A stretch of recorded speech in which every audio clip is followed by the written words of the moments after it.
ఈరోజు కాశీబుగ్గ వెంకటేశ్వర స్వామి ఆలయం దగ్గర చాలా బాధాకరమైన ఘటన జరిగింది. అక్కడున్న భక్తులందరూ ఈరోజు ఏకాదశి అని వెళ్ళి అక్కడ ఎంట్రీ పాయింట్ దగ్గర తోపులాట జరిగి 9 మంది మనం పోగొట్టుకోవటం జరిగింది. ఒక 16 మంది ఇంజర్ కూడా అయి ఉన్నారు.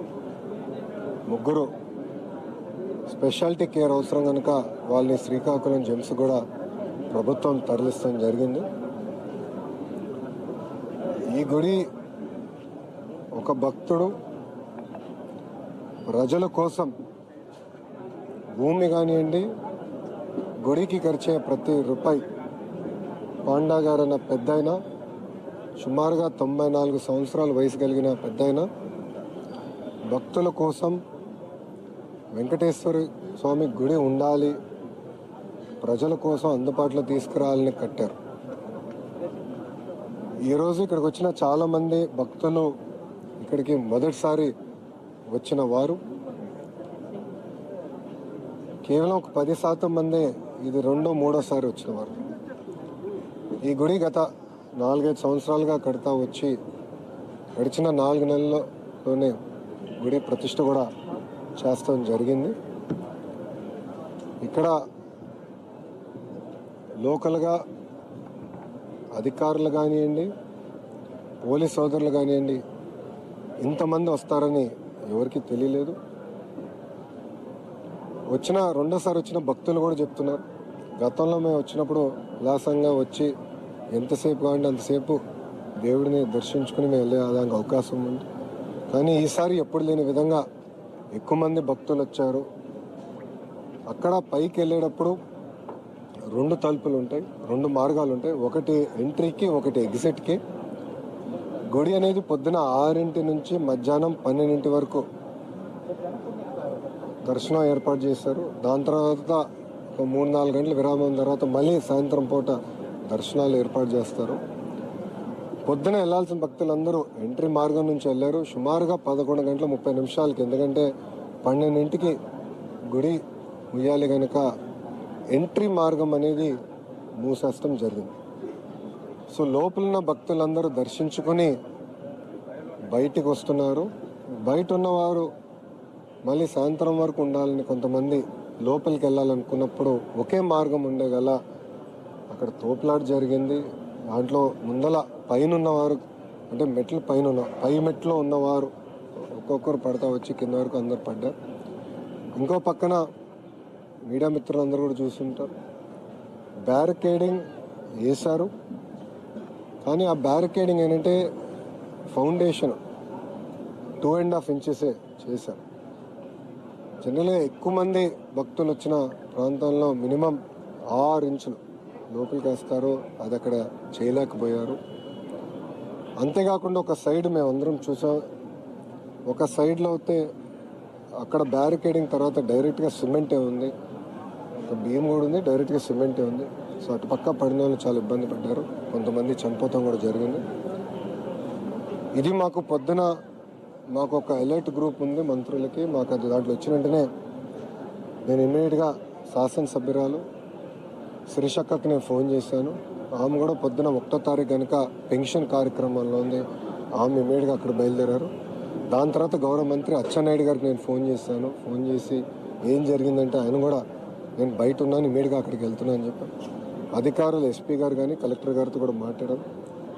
అందరు కూడా యుద్ధ ప్రాతిపదికంగా ఆ ప్రాంగణంకి వచ్చి ఇమ్మీడియట్గా ఎవరైతే సీరియస్గా ఉన్నారో వాళ్ళకి శ్రీకాకుళం తరలిస్తాం. కానీ ఎవరికైతే ఇక్కడ ఫ్రాక్చర్స్ ఉన్నాయో వాళ్ళని ఇక్కడ పలాస హాస్పిటల్ తీసుకొచ్చి వాళ్ళకి చికిత్స అందజేస్తాం కూడా జరిగింది. గౌరవ ముఖ్యమంత్రి గారు ఈ ఘటన జరిగే సమయానికి హెలికాప్టర్లో ఉన్నారు. కదిరికి ఆయన 1వ తారీఖు పెన్షన్ కార్యక్రమానికి వెళ్తున్నారు. కరెక్ట్గా 12:50 సుమారుగా ఆయన హెలికాప్టర్కి ల్యాండ్ అయిన వెంటనే మేము ఆయనతో మాట్లాడటం జరిగింది. అప్పటి నుంచి ఇప్పటి వరకు కూడా అంటే ఫోన్ చేసి ఏం జరిగింది, ఎలా ఉన్నా మొత్తం తెలుసుకుంటాం జరిగింది. గౌరవ ముఖ్యమంత్రి గారి ఆదేశాల మేరకు చనిపోయిన ప్రతి కుటుంబానికి 15 లక్షల రూపాయలు ప్రభుత్వం తరపున ఆర్థిక సహాయం అందిస్తాం జరుగుతుంది. క్రిటికల్గా ఇంజన్ అయిన వాళ్ళకి 3 లక్షల రూపాయలు ప్రభుత్వం, ఆంధ్ర రాష్ట్ర ప్రభుత్వం అందిస్తాం జరుగుతుంది.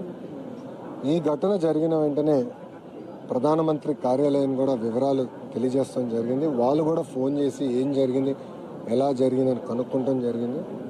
గౌరవ ప్రధానమంత్రి గారు కూడా చనిపోయిన వారికి 2 లక్షల రూపాయలు, క్రిటికల్గా ఇంజర్ అయిన వాళ్ళకి 50,000 రూపాయలు కేంద్ర ప్రభుత్వం నుంచి కూడా సహాయం అందిస్తాం కూడా జరుగుతుంది. అంతేకాకుండా చనిపోయిన వారిలో 3 తెలుగుదేశం పార్టీ సభ్యులు.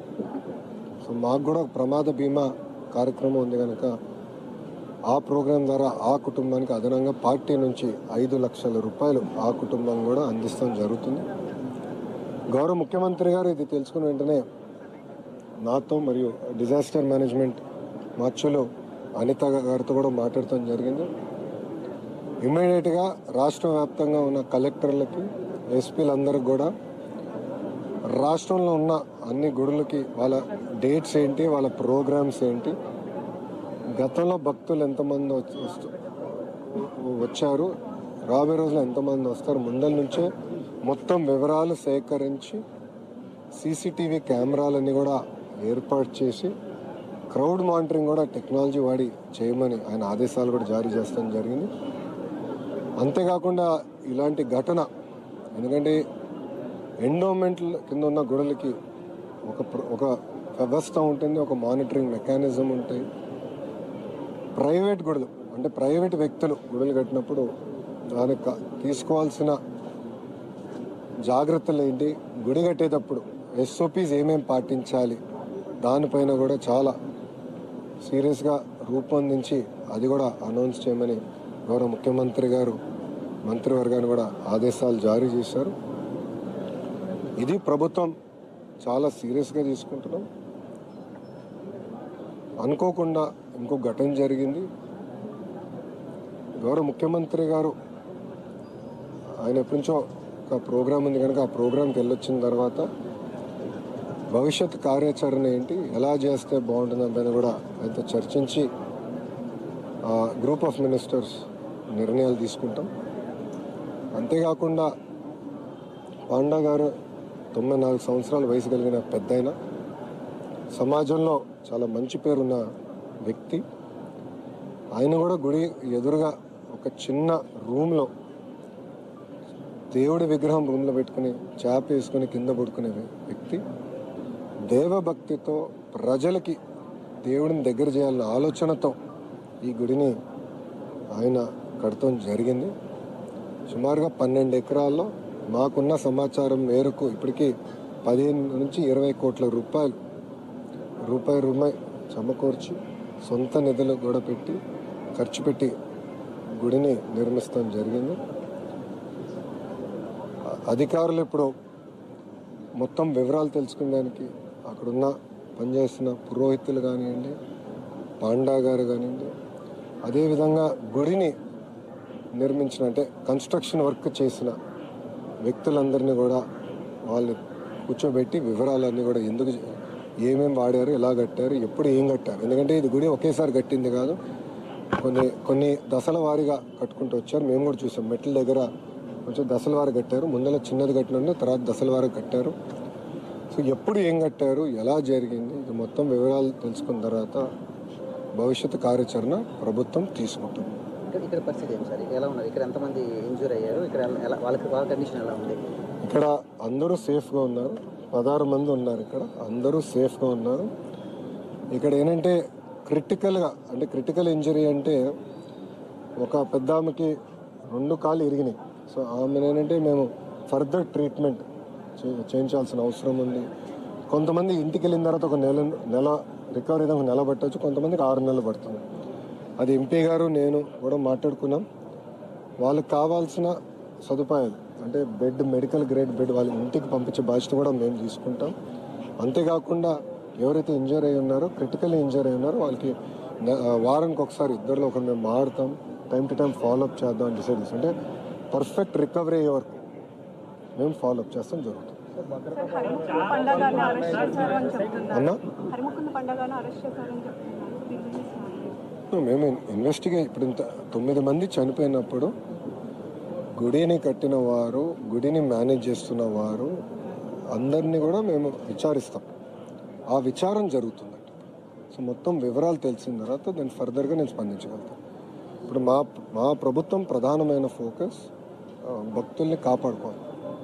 సో మీరు చూస్తే చనిపోయిన వారిని కూడా ఇమ్మీడియట్గా పోస్ట్మార్టం చేసి వాళ్ళ గ్రామాలకి పంపిస్తాం కూడా జరిగింది.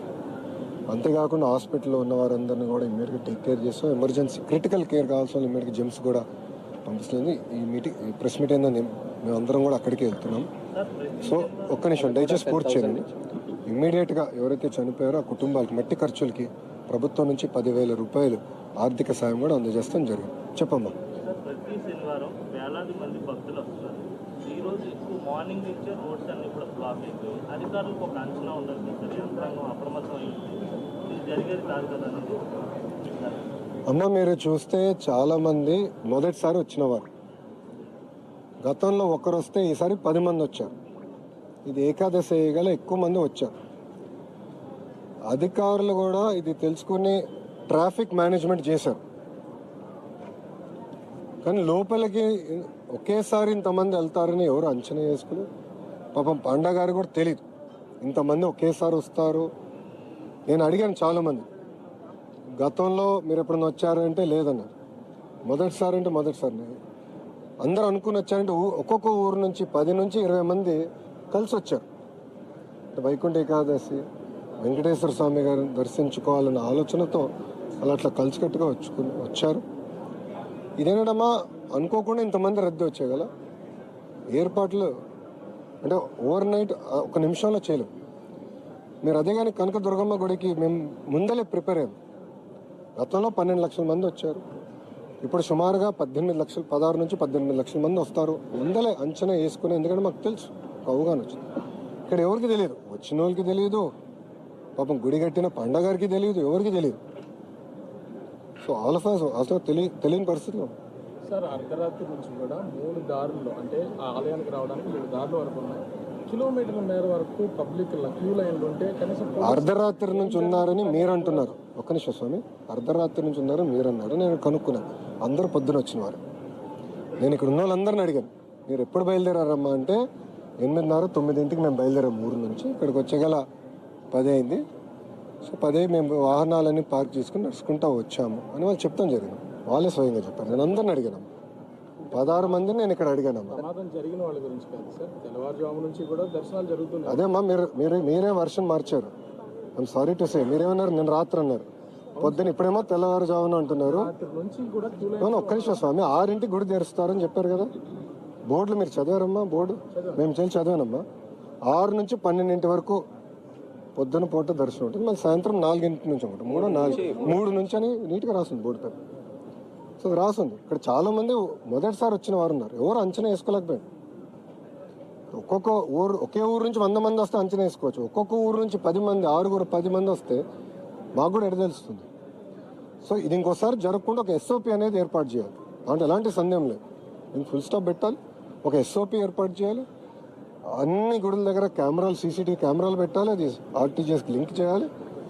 ఎక్కువ మంది వస్తుంటే అది మీరు తెలుసుకోవాల్సిన బాధ్యత కూడా ఉందని గౌరవ ముఖ్యమంత్రి గారు కూడా చెప్పారు. దానికి ఒక పక్కడబందైన SOP ఏర్పాటు చేసే బాధ్యత మేము తీసుకున్నాం. గుడి కెపాసిటీ ఎంత సార్? అప్పుడు ఇన్సిడెంట్ అయినప్పుడు ఎంతమంది ఉన్నారు సార్? అప్పుడు అమ్మా ఇంకా అక్కడ CCTV ఫుటేజ్ కానీ కెమెరాలు కానీ ఏం లేవు.